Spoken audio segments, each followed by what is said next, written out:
Good evening, and welcome to Snap Flash, bringing you the latest in global news. I'm Sally Smith, reporting on today's top stories. Satellite communications company Starlink has ceased internet services in Zimbabwe until it receives licensing approval from the nation's telecommunications regulator. According to reports, the Posts and Telecommunications Regulatory Authority of Zimbabwe (POTRAZ) has requested Starlink to disconnect all kits that were illegally operating in the country. This move follows warnings from POTRAZ earlier this year, stating that individuals and businesses distributing and advertising equipment to access Starlink internet services could face arrest. SpaceX, the parent company of Starlink, apparently needs to submit a formal application to provide services in Zimbabwe. However, despite these warnings, local news reports indicate that the trade in Starlink kits has persisted via social media platforms. Zimbabwe is among several African nations, including neighboring South Africa,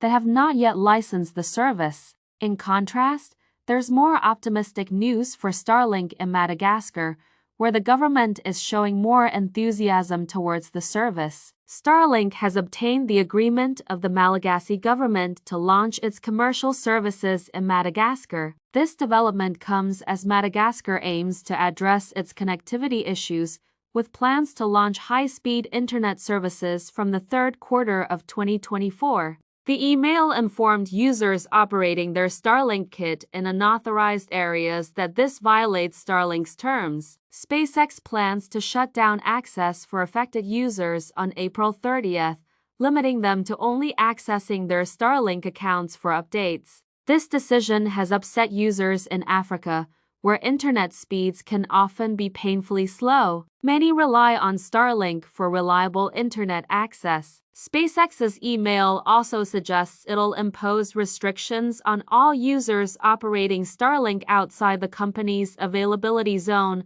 possibly including Iran, where activists have been smuggling in Starlink units to help local residents receive unfiltered internet access. Stay tuned for more updates as this story develops, and don't forget to like and subscribe for more Snap Flash news coverage.